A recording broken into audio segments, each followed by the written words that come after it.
Assalamualaikum warahmatullahi wabarakatuh. Selamat malam pemirsa. Berjumpa kembali bersama saya Aida Afriani dalam program Dokter Anda, persembahan Riau Televisi. Pemirsa, setiap Rabu malam kita akan membahas satu tema kesehatan yang sering sekali menjadi perbincangan di masyarakat. Dan tema kita pada malam hari ini adalah persalinan di era new normal. Tentunya Ai tidak sendiri. Pada malam hari ini Ai sudah bersama dengan narasumber kita, yaitu Dr. Febriani SPOG dari Rumah Sakit Zainab Pekanbaru. Assalamualaikum, selamat malam dokter. Selamat malam, waalaikumsalam warahmatullahi wabarakatuh. Bagaimana kabarnya pada malam hari ini dok? Alhamdulillah, baik Luar Aida. biasa. Pemirsa, dalam waktu 1 jam ke depan kita akan membuka sesi konsultasi. Jadi bagi pemirsa di rumah yang ingin mengajukan pertanyaan, dapat menghubungi nomor telepon yang tertera di layar kaca pemirsa di rumah.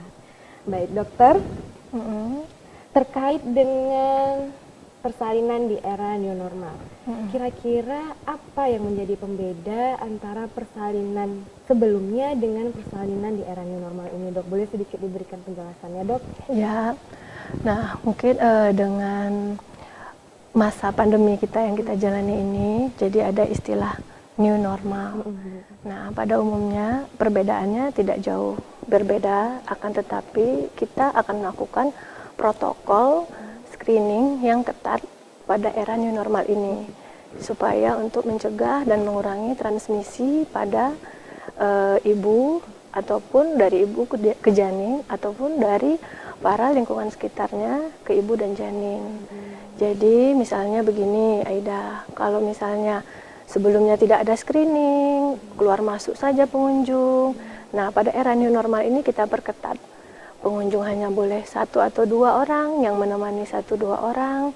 Kemudian ibu bersalin tetap boleh ditemani dan ibu yang sakit atau pasien yang sakit dengan yang sehat dipisahkan. Kemudian tentu Aida sudah pernah dengar juga kan, cuci tangan, pakai masker dimanapun dan kapanpun. Berarti begitulah kira-kira rangkaian screening yang dilakukan oleh Rumah Sakit Zainab pada pasiennya gitu ya dok ya? Ya, kurang lebih mulai dari awal masuk kita lakukan screening pasien ataupun pendamping pasien cuci tangan. Kemudian pasien yang emergensi kita lakukan triase di IGD. Sedangkan pasien yang tidak emergensi yang akan dilakukan rawat jalan, tentu kita akan bedakan yang sakit dan yang sehat. Kemudian yang kita lakukan screening macam-macam, ada skor-skor screeningnya dan ada daftarnya. Jadi bila ditemukan skornya ringan atau sedang, kita lanjut ke pemeriksaan suhu. Nah, kemudian jika semuanya normal, kita lakukan arahkan pasien ke poliklinik mana yang dia mau. Tapi kalau untuk triase emergency room tentu berbeda lagi, ya kan? Karena kita tidak ingin ibu-ibu yang sehat menjadi terinfeksi. Jadi kita akan lakukan perbedaan. Jadi misalnya seperti kita tahu Rumah Sakit Zainab juga bukan rumah sakit rujukan untuk pasien COVID ini kan. Jadi kita perlu untuk screening ketat. Jika ditemukan arah cenderung ke arah suspek COVID atau suspek PDP, kita akan lakukan rujukan ke rumah sakit COVID itu sendiri. Nah, untuk screening kita ada screening mulai dari tanya jawab, seperti mungkin pasien-pasien pernah ditanya apakah ada riwayat luar kota, riwayat sering keluar rumah, terpapar dengan lingkungan sekitar. Nah, kemudian selain anamnesis dan tanya jawab, kita lakukan screening suhu, pemeriksaan fisik. Selain itu kita lakukan rapid test. Jadi pemeriksaan rapid test ini mungkin sering dengar rapid test pada SARS-CoV-2 atau rapid test COVID ya. Nah, pemeriksaan rapid test ini diwajibkan di Rumah Sakit Zainab, sudah kita masukkan dalam suatu protokol kita. Jadi dengan harapan dengan pemeriksaan rapid test kita bisa tahu ini apakah suatu pasien pernah terpapar atau tidak. Nah, untuk pemeriksaan rapid test apakah sensitif dan spesifik untuk suatu pasien, tentu ada pakarnya yang nanti akan menjelaskan. Akan tetapi di rumah sakit manapun, terutama Rumah Sakit Zainab, kita akan prioritaskan screening yang ketat untuk COVID ini sendiri. Berarti dok terkait dengan kunjungan pasien yang ibu hamil ya dok, merencanakan persalinannya di Rumah Sakit Zainab. Ya. Misalnya sudah dilakukan rangkaian screening terkait dengan anamnesa tadi dok. Rapid test itu akan tetap wajib berarti dok? Kira-kira waktu yang diberikan atau waktu yang ditetapkan untuk dilakukannya rapid test itu kapan sih sebenarnya dok? Nah, jadi pada ibu hamil di era new normal ini tentu masih tanda tanya ya. Seberapa sering kami harus kontrol kehamilan kami ke rumah sakit ya dok. Nah, pada beberapa pasien sering menanyakan itu, apakah sama dengan yang sebelumnya, sebelum new normal. Nah, jadi POGI itu menyarankan pada trimester 1 minimal sebelum usia 10 minggu kehamilan dilakukan pemeriksaan atau kunjungan ke dokter kandungan. Pertama, untuk melihat suatu kehamilan ini lokasinya udah betul atau tidak. Ada mungkin sering dengar tentang kehamilan di luar rahim, ya kan? Kehamilan ektopik. Nah, jadi sebelum 11 minggu dianjurkan kunjungan. Setelah itu kapan lagi? Apakah harus setiap bulan? Tidak. Jadi pada trimester 2 pada usia kehamilan 20 minggu dan 28 minggu. Di situ kita akan lakukan pemeriksaan laboratorium. Mulai periksa darah rutin, periksa urin. Nah, untuk melihat apakah ada infeksi. Nah, bila pasien pernah dari luar kota sebelumnya atau suami pasien atau orang dari rumah yang satu rumah dengan pasien, kita lakukan pemeriksaan rapid test juga. Tapi jika tidak perlu. Meskipun dia merencanakan persalinannya di rumah sakit kita itu, dok. Nah, kalau untuk merencanakan persalinan wajib harus dilakukan. Tapi kan itu di trimester 3, yaitu pada kehamilan cukup bulan 37 minggu biasanya. Cuman kalau ANC pada umumnya begitu step-stepnya.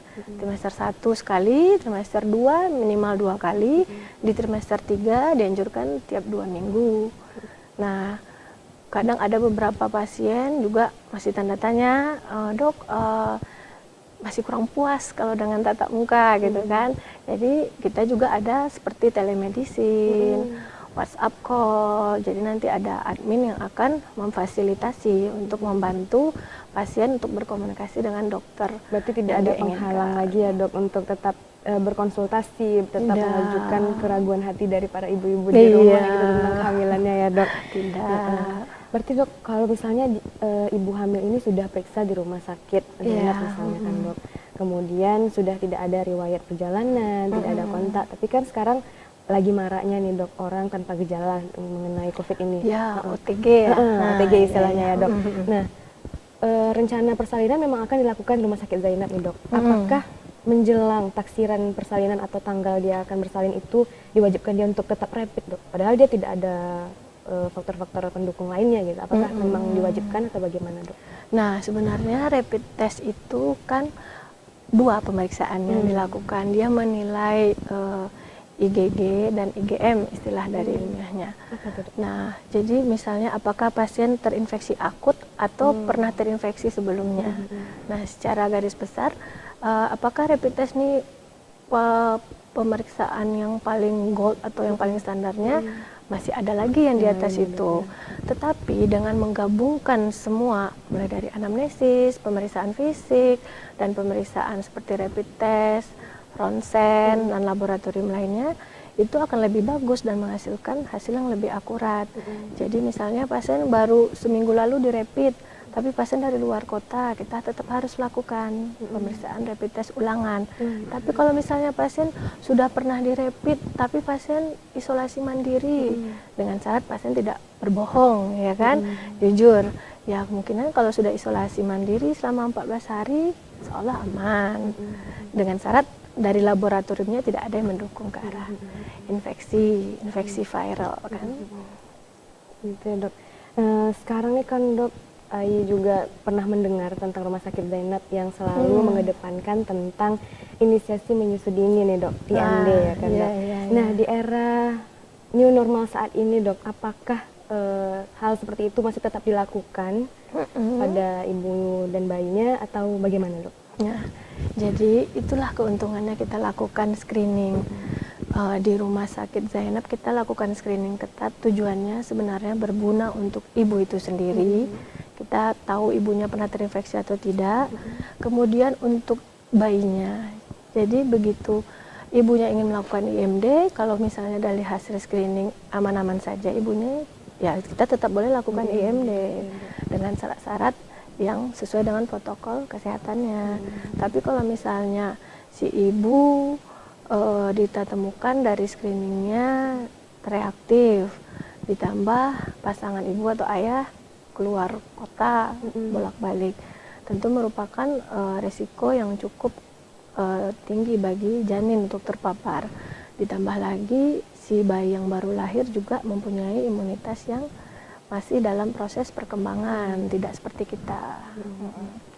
Terkait dengan persalinannya nih dok, apakah di masa new normal ini ibu hamil itu harus bersalin di rumah sakit atau masih boleh untuk memilih tempat persalinan yang diinginkan seperti BPM atau klinik gitu dok? Iya. Banyak juga ya yang bertanya ya, ini apakah aman lahir di sini? Intinya yang penting adalah kita memperhatikan kaidah protokol kesehatan. Jadi bila di klinik itu, dan sebenarnya itu udah harus sesuatu kayak klinik, rumah sakit, tempat makan sekalipun, untuk buka dia harus memperhatikan protokol atau kaidah-kaidah kesehatan. Jika itu memenuhi, boleh dilakukan. Seperti apa sih kaidah kesehatan protokol itu? Mulai dari adakah fasilitas cuci tangan, mulai dari masker, mulai dari thermal screening suhu, ya. Kemudian pada ibu kemungkinan kalau bisa pada proses misalnya nih di klinik pengen melahirkan normal. Nah, melahirkan normal itu kan ibu mengedan dan pasti akan mengeluarkan cloud turbulence udara kan, sehingga diwajibkan untuk ibunya menggunakan masker. Meskipun dalam proses persalinan ya juga menggunakan masker. Tetapi nah, untuk kita sendiri kita mempunyai modifikasi. Jadi ada seperti chamber. Jadi dibuat seperti pasien berada di dalam chamber. Kita modifikasi di kayak pipa atau apa, dimodifikasi ditutup pakai plastik mika sehingga pasien nggak pakai masker di dalam juga aman. Yang penting kita penolong pakai masker dan face shield dalam menolong persalinan normal.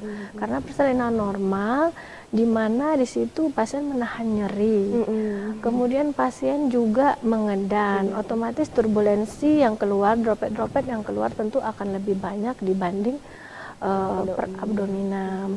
Kalau per abdominam pasien menggunakan masker juga, tetapi kan ada dokter anestesi yang memantau dan memberikan oksigenasi yang cukup pada pasien, jadi pasien tidak mengalami penurunan saturasi walaupun tetap pakai masker. Baik dokter, sangat banyak ternyata pemaparan tentang ini ya dok. Sebentar lagi kita akan lanjutkan dok setelah jeda pariwara berikut.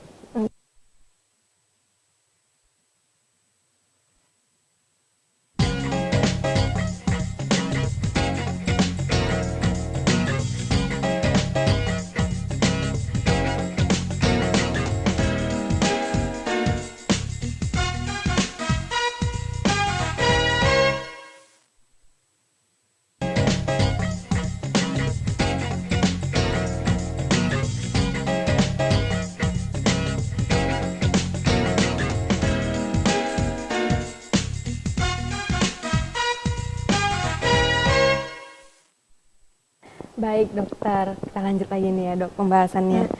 Amat sangat menarik tentang persalinan nih ya dok, apalagi di era new normal yang sedang hangat-hangatnya nih saat ini dok. Nah dok, terkait dengan persalinan new normal ini, apakah ada kemungkinan atau kepastian ketika ibunya dinyatakan positif COVID, anaknya pasti akan tertular COVID? Apakah seperti itu? Tak ada nih dok hukumnya? Ini sebenarnya pertanyaan yang paling sering ditanyakan ya, dok, apakah saya COVID atau saya suspek untuk PDP ke arah COVID, apakah bayi saya terkena? Sebenarnya dari beberapa jurnal atau case-case report, laporan kasus, memang sudah pernah ada yang menyatakan adanya penularan dari ibu ke janin. Tetapi COVID ini kan sebenarnya ilmu baru yang terus berkembang, yang terus update gitu kan. Nah, untuk mengatakan apakah transmisi vertikal istilahnya atau intrauterine ini ada, itu membutuhkan suatu pengumpulan data yang lengkap, penelitian yang adekuat. Nah, jadi untuk saat ini mungkin belum bisa kita katakan terjadi transmisi vertikal atau intrauterine. Tapi karena dia ilmunya terus update, penyakitnya juga masih tetap berlangsung. Nah, jadi bisa jadi pada suatu tahun depan atau akhir tahun kita bisa menemukan beberapa penelitian luar. Nah, untuk sementara case-case report, laporan-laporan kasus dari Wuhan, dari Cina atau dari Prancis itu mengatakan pernah ada bayi yang terinfeksi dari ibunya. Tentu pastinya akan banyak pemeriksaan kan, pemeriksaan dari placenta atau ari-arinya, kemudian air ketuban dan pemeriksaan lain-lainnya. Nah, itu kan mesti ada penelitian yang panjang dan membutuhkan data. Nah, kalau ini dok, ketika ibu hamil menuju kepada gejala COVID, apakah ada gejala spesifik? Ada telepon dulu, kita angkat terlebih dahulu. Halo, selamat malam. Dengan siapa? Halo. Terputus sepertinya dokter teleponnya. Lanjut lagi dokter. Pertanyaan selanjutnya dari Aini dok. Iya, halo, selamat malam. Assalamualaikum. Waalaikumsalam. Dengan siapa? Dengan Rinaldi di Jalan Pepaya. Iya, Bapak Renaldi di Jalan Pepaya. Silakan Bapak pertanyaannya. Ibu dokter mau bertanya, Ya. apakah boleh kita di masa sekarang ini memiliki anak yang banyak seperti orang yang di kampung-kampung? Jadi persalinannya itu banyak, jadi bukan hanya 2 anak. Terima kasih Bu Dokter. Assalamualaikum. Waalaikumsalam. Waalaikumsalam. Terima kasih Bapak Renaldi atas pertanyaannya. Langsung saja dokter ingin menjawab. Silakan dok. Seperti di kampung-kampung. Iya. Banyak anak. Ya banyak anak banyak rezeki Iya, ya. benar. Masing-masing ini kan pasangan memiliki rencana plan masa depannya masing-masing. Apakah era new normal melarang seorang beberapa pasangan untuk memiliki banyak anak? Itu tidak ya. Tidak ada larangan. Maksudnya era new normal tidak boleh mempunyai banyak anak, tidak. Akan tetapi untuk menentukan atau pasangan ingin banyak anak gitu istilahnya, sesuaikan dengan rencana keluarga dari masing-masing pasangan, baik dari segi perekonomian dan segala-galanya. Nah, tidak ada larangan sama sekali, baik apalagi dokter kandungannya, itu kan hak dari pasangan masing-masing.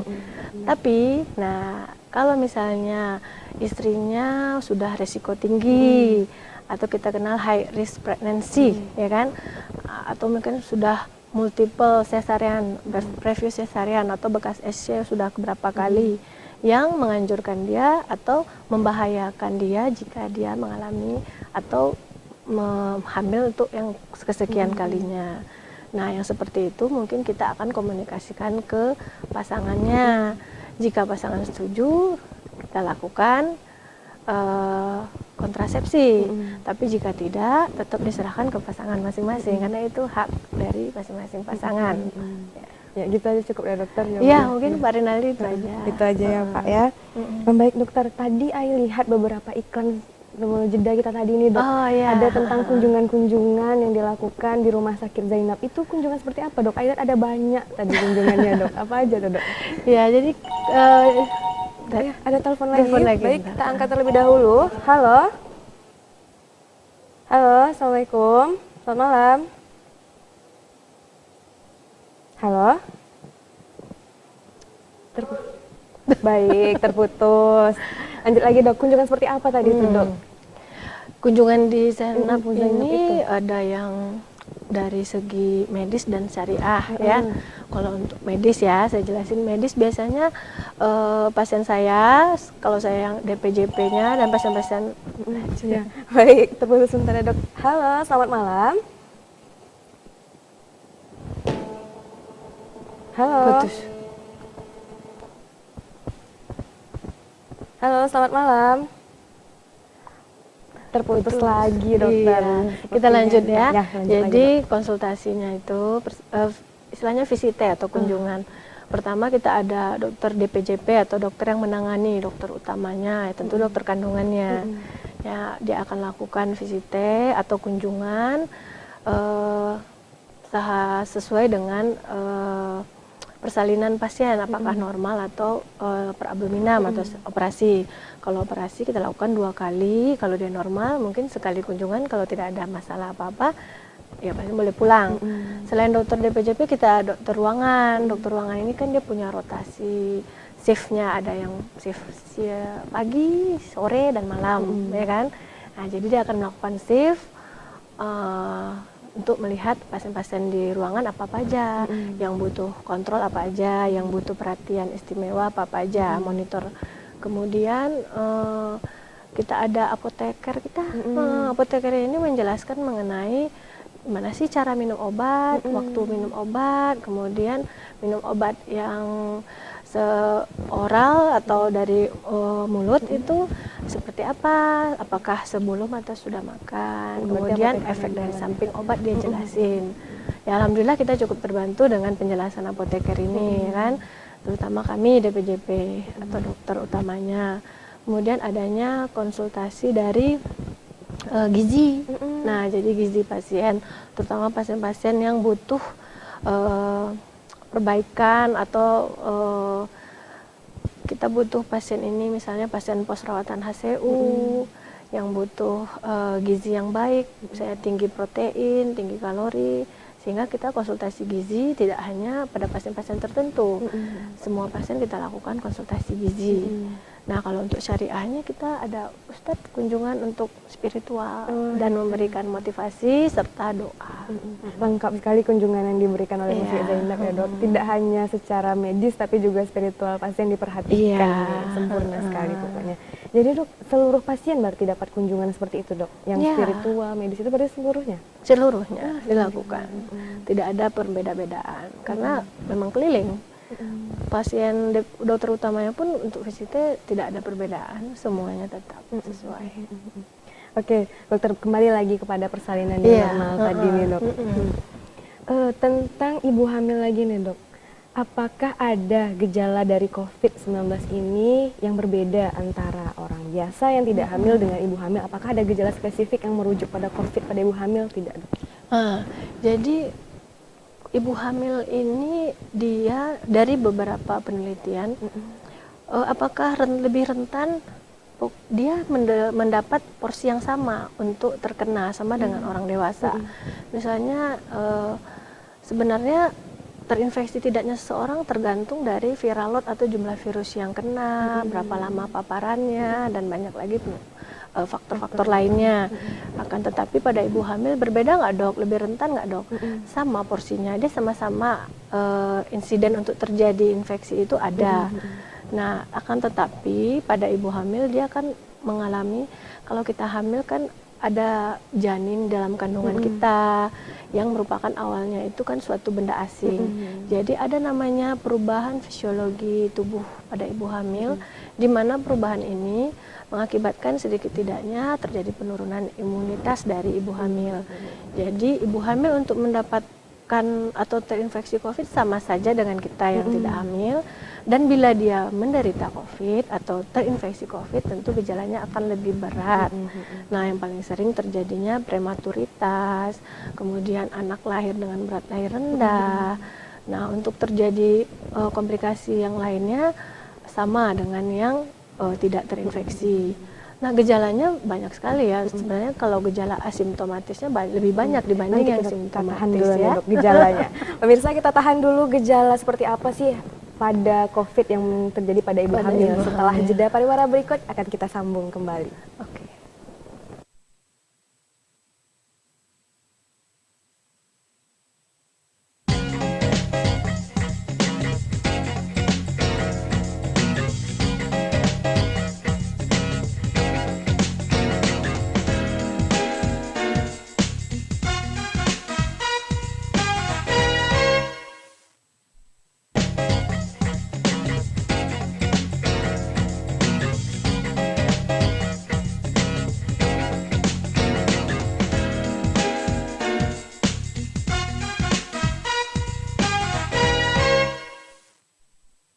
Baik, kita kembali lagi pada program Dokter Anda. Sambung lagi nih dok, tentang gejala spesifik pada ibu hamil yang terinfeksi COVID. Apakah ada atau tidak nih dok?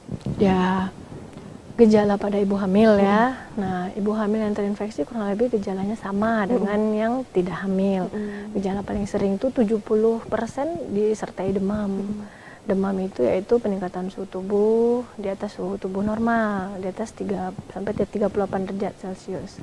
Kemudian selain demam apa aja? Bisa disertai batuk, sekitar 30% lah, disertai pilek. Nah, kalau untuk nyeri otot, lemah tubuh, itu gejala penyerta juga. Nah, yang paling sering dia lebih asimptomatik, tidak bergejala. Jadi paling penting sekali untuk memperhatikan ya protokol-protokol kesehatan.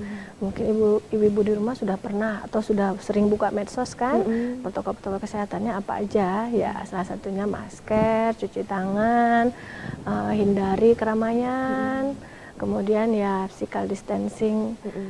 Nah, untuk gejala yang lainnya, misalnya yang sudah bergejala simptomatik, ya sesak. Sesak ini akibat dari kekurangan oksigen, akibat terganggunya proses airway pernafasan. Karena dia memang SARS-CoV ini menyerang dari saluran pernafasan kita, reseptornya ada di situ, gitu kan. Jadi kurang lebih gejalanya sama. Cuman memang akan lebih berat seperti yang saya jelasin tadi ya. Jadi bagi tidak hanya ibu hamil aja ya, pasangannya, suaminya, terutama suaminya yang sering keluar kota, mempunyai resiko yang sedang atau yang rendah atau terpapar COVID juga harus perhatikan gitu. Jadi intinya kita menjaga protokol kesehatan tidak hanya untuk diri kita sendiri, tapi untuk keluarga kita. Harus taat berarti kita terhadap protokol. Taat dan disiplin dengan era new normal ini. Ini dok, sebelumnya pernah dengar nih dok tentang Rumah Sakit Zainab ada klinik pro cinta ASI. Itu gimana sih dok? Ayu pribadi merasa ada keistimewaan di program itu. Boleh dokter sedikit menjelaskan dulu dok? Iya, sebenarnya klinik pro cinta ASI ini lebih ke arah ibu-ibu hamil yang melahirkan di Zainab. Kita lebih mengarah ke ASI. Jadi intinya ibu akan dilakukan konseling ASI, diajari cara menyusui baik oleh dokter utamanya, kemudian dokter anaknya. Jadi tidak ada terlihat susu formula, tidak dianjurkan untuk susu formula. Diperjualbelikan juga tidak ada susu formula di Zainab karena memang kita menganut pro ASI gitu. Saya pun kadang kalau kunjungan gitu ke kamar-kamar pasien, ya alhamdulillah juga nggak ada. Kadang kan kita terutama kan yang namanya proses menyusui itu kan memang butuh kontak antara ibu dengan bayi, ya kan. Nah, jadi itu gunanya screening yang kita lakukan supaya nanti proses menyusuinya lebih aman dan lebih nyaman, ya kan. Nah, kalau memang ibunya udah di screening, suaminya juga udah, suami istri juga menjalani proses pasca persalinannya kan lebih nyaman dan tercapai target untuk full ASI-nya selama 2 tahun. Ya, yang paling sering kan kendala-kendala ASI mungkin dokter anak akan lebih lengkap untuk menjelaskan. Akan tetapi kami sebagai dokter kandungan juga mendukung sekali untuk ASI ini. Karena beberapa ibu hari pertama kedua sering mengalami ASI-nya yang sedikit keluar, belum banyak, jadi kan. Nah, disitulah peran konselor ASI kita, konselor laktasi, terutama ibu yang udah seminggu pasca lahiran ternyata anaknya berat badannya tidak nambah. Nah, disitulah juga peran konselor laktasi yang bisa kita lakukan. Konselor laktasi saat ini mungkin tidak juga harus pasien setiap minggu atau tiap 2 minggu membawa bayinya ke rumah sakit, kan beresiko. Sama kondisi seperti sekarang ya. Iya, jadi ada juga telemedicine untuk konselor laktasi. Intinya harus sering bertanya. Ya tentu nanti administrasi dari pihak Rumah Sakit Zainab akan menjelaskan dengan senang hati bagaimana sih prosesnya, cara mendaftar semuanya. Terakhir nanti nih dok, tentang tips untuk pemirsa di rumah ataupun para ibu hamil yang sekarang juga masih beraktivitas di luar, apa saja nih dok tips untuk tetap menjaga diri terhindar dari COVID dari dokter sendiri, apa saja nih dok? Ya, kalau dari tips new normal dengan yang tidak ya, sebenarnya tidak jauh berbeda. Ibu hamil tetap harus memenuhi kaidah-kaidah nutrisi yang sempurna, yang seimbang. 4 sehat, 5 sempurna tetap harus terpenuhi dengan porsi-porsinya sesuai dengan masing-masing gizi yang kita butuhkan. Nah, kemudian hindari makan makanan yang tidak dimasak dengan sempurna, terutama pada trimester 1 atau trimester 2 awal kehamilan. Karena kita masih ada rekomendasi seperti seafood yang dimasak tidak matang. Nah, hal seperti itu bisa menjadi transmisi suatu penyakit tokso, ya kan? Nah, terutama seperti kita ketahui, trimester 1 sampai trimester 2 awal itu merupakan organogenesis, pembentukan organ-organ penting dari tubuh bayi atau janin. Kemudian ibu juga yang paling penting keluar rumah dia dikurangi ya.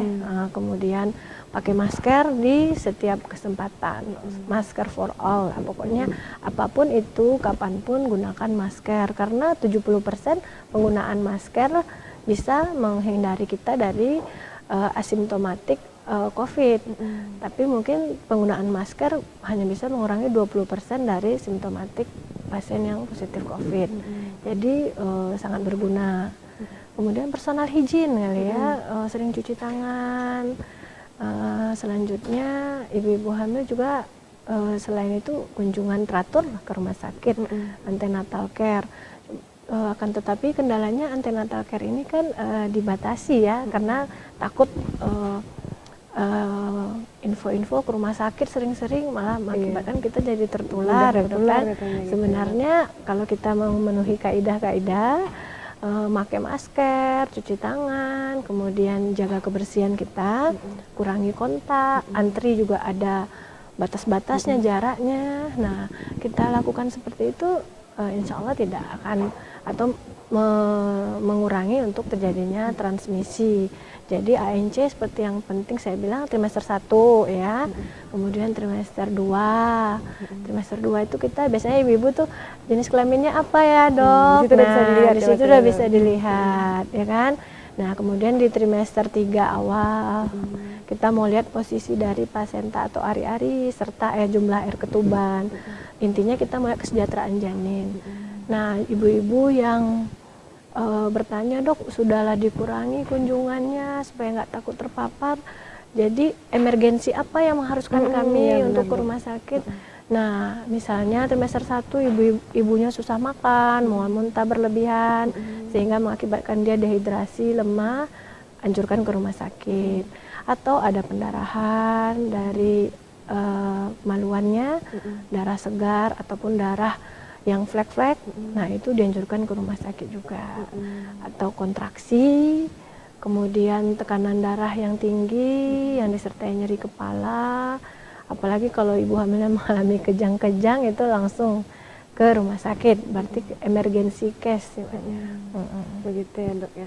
Tadi tentang penggunaan masker tadi nih dok, ke rumah sakit menggunakan masker kan ibu hamilnya dok. Apakah ada masker tertentu nih dok yang mereka harus gunakan yang sesuai dengan standar yang menjaga mereka gitu dok? Iya. Karena kan penyebaran masker sekarang beraneka ragam ya dok ya. Ada saran nggak dari dokter yang kita pilih itu yang seperti apa sih dok gitu? Iya, penggunaan masker intinya masker itu menampung segala droplet atau benda asing ataupun turbulen dari rongga atau saluran pernafasan kita yang keluar. Kita tidak bisa mengontrol kapan kita batuk, kapan kita bersin. Jadi itu tujuan masker, melindungi kita dan menghindari tidak tertular dengan yang lain. Nah, tidak ada batasan, yang jelas masker yang digunakan tentu kalau medis beda dengan yang awam. Medis tentunya tergantung tindakannya.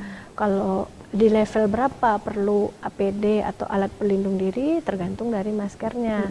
Misalnya ingin melakukan operasi, tentu APD yang dilakukan ada yang level 3 ke atas sesuai dengan pasien yang ditangani. Kalau yang awam masker kain yang nyaman cukup, tapi dengan syarat masker ini hari ini pakai masker itu besok ganti gitu. Kalau perlu per 5 jam, per 6 jam diganti maskernya, dicuci lagi gitu kan. Jadi tidak lembab di daerah rongga hidung dan mulut. Jadi tidak ada masker khusus. Yang jelas kalau awam biasanya kain sudah cukup. Kalau bisa yang masker seperti yang saya ini juga lebih bagus lagi gitu kan. Nah, kalau yang medis memang harus diwajibkan. Kalau saya pribadi karena saya pakai masker kain, habis itu masuk ke wilayah rumah sakit ganti dengan yang ini. Karena masker kain kan lebih gampang kita mencuci reusable-nya.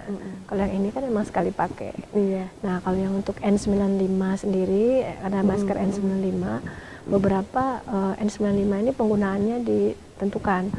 Misalnya tidak boleh lebih dari 4 jam 5 jam penggunaan N95 karena dia memang sedikit membuat kita hipoksia, kekurangan oksigen jika terlalu dipakai berlama-lama. Jadi hanya untuk kondisi khusus. Nah, jadi mungkin Begitulah ya, begitulah. Masih penasaran aja dok tentang persalinan tadi, balik lagi nih dok. Iya. Ketika saat new normal ini pasien pulang dari rumah sakit nih kan dok, kasusnya pulang ke rumah. Bagaimana sebenarnya dok asuhan ibu kepada bayinya saat di rumah? Apakah ada perbedaan gitu dok? Entah misalnya saat memberikan ASI harus begini dulu atau ada ketentuan-ketentuan khusus lainnya gitu dok? Perbedaan ya sebenarnya pola hidup yang normal itu kalau udah kita kerjakan dari dulu ya sudah menjadi suatu kebiasaan kita, emang menjaga kita gitu kan. Jadi kita jadikan ini bukan beban, melainkan kebiasaan kita rubah habit kita. Dengan new normal ini kan kita merubah kebiasaan kita yang dulunya asal-asalan sekarang menjadi lebih bersih, lebih telaten. Nah, kalau menyusui tidak ada perbedaan, tetap ibu sebelum menyusui cuci tangan, ya kan, bersihkan daerah payudaranya, kemudian untuk bra menyusuinya pakai bra menyusui dan dicuci lah tentu branya, jangan itu juga yang dipakai karena kan sumber infeksi bisa juga. Paling sering adalah jamur. Nah, jamur jangan dianggap sepele. Jamur ini timbul karena suatu kelembapan. Biasanya paling sering di daerah-daerah pakaian dalam, kemudian daerah lingkungan sekitar bayi. Nah, akibatnya nanti bayi mengalami kandidiasis oral, nanti dia jadi malas menyusui biasanya kan. Jadi tetap personal hygiene kalau dijaga, insya Allah kita akan terjaga. Jadi kan itu suatu kebiasaan. Dalam Islam kan bersih itu merupakan sebagian dari iman. Nah, bersambung lagi sedikit dok, mungkin kan seperti yang dokter sudah sampaikan sebelumnya, rumah sakit Zainab tidak merupakan rumah sakit rujukan COVID. Iya, betul. Ketika memang ada pasien yang positif COVID akan dirujuk ke rumah sakit yang memang betul sekali. Ayo mau nanya sedikit nih dok, kira-kira ketika ibu hamil ini positif COVID dok, melahirkan, terus apakah dengan bayinya masih tetap bisa memberikan asuhan seperti yang sebelum-sebelumnya gitu dok? Kalau misalnya ya mungkin beberapa kasus ya ibu melahirkan sudah buka lengkap, sudah mau mengedan, ternyata kita untuk lakukan screening kan butuh waktu, periksa rapid test saja makan waktu 45 menit sampai 1 jam ini si ibu mengedan, ya mungkin kita rujuk darurat. Ya, kasus-kasus seperti itu yang emergency case di bidang obstetri kita lakukan tata laksananya di emergency room di ruangan IGD kita. Kemudian pasien-pasien yang rencana melahirkan kita pindahkan ke kamar bersalin. Nah, disitulah gunanya ada chamber di kamar bersalin dan semua penolong persalinan menggunakan APD. APD-nya mulai dari masker, face shield, dan gaun serta sepatu bot. Nah, bedanya kalau yang di kamar operasi sama di kamar bersalin tergantung levelnya. Nah, kalau misalnya si ibu ternyata setelah lahiran kan dia masuk dalam chamber, ternyata setelah diperiksa keluar rapid testnya positif. Kita akan lakukan persiapan untuk rujukan. Otomatis si ibu dengan si bayi tidak bisa, harus kita pisahin, ya kan? Karena walaupun transmisi vertikal belum bisa kita buktikan, tapi transmisi antara ibu ke bayi setelah bayi lahir bisa saja terjadi dan menularkan. Jadi ibu dan bayi kita pisahkan, kemudian ibu kita rujuk, bayi juga kan kita lakukan rujukan ke rumah sakit rujukan tentunya. Banyak sekali nih dok terkait dengan persalinan di era new normal. Kira-kira nih dok, masih banyak mungkin pemirsa di rumah yang ingin berkonsultasi terkait dengan ini, yang waktu kita sudah sangat terbatas nih dokter. Kemana kira-kira pemirsa bisa mengajukan pertanyaan atau konsultasi itu praktek dokter di Zainab itu kapan aja sih dok jadwalnya? Boleh dikasih tahu kepada pemirsa dok? Ya, saya berpraktek Senin sampai Jumat. Sore jam 3 sampai jam 5 sore di Rumah Sakit Ibu dan Anak Zainab, Jalan Ronggo Warsito nomor 1. Nah, pemirsa boleh dicatat jadwal praktek dokter Febri ini. Jadi kalau ada pertanyaan-pertanyaan yang belum sempat diajukan pada malam hari ini karena keterbatasan jaringan mungkin ya Bisa dokter, atau jadi. waktu kita yang sudah mulai berangsur berkurang, dapat menghubungi dokter dan datang langsung ke Rumah Sakit Zainab sesuai dengan jadwal yang sudah dokter sampaikan ini. Dokter, tidak terasa sudah 60 menit kita membersamai pemirsa di rumah dalam program dokter Anda ini. Amat sangat banyak pembelajaran yang sudah dokter sampaikan, kita diskusikan pada malam hari ini. Terima kasih dokter sudah berkesempatan hadir bersama dengan kami di sini. Terima kasih juga untuk pemirsa di rumah yang sudah menyaksikan dengan setia program ini. Terima kasih juga kepada penelpon yang sudah menghubungi kami pada malam hari ini. Sampai bertemu pada Rabu pekan depan dengan tema kesehatan yang lebih menarik lagi. Saya Aida Afriani dan seluruh kru yang bertugas mohon undur diri. Wabillahi taufik wal hidayah. Wassalamualaikum warahmatullahi wabarakatuh. Waalaikumsalam warahmatullahi wabarakatuh.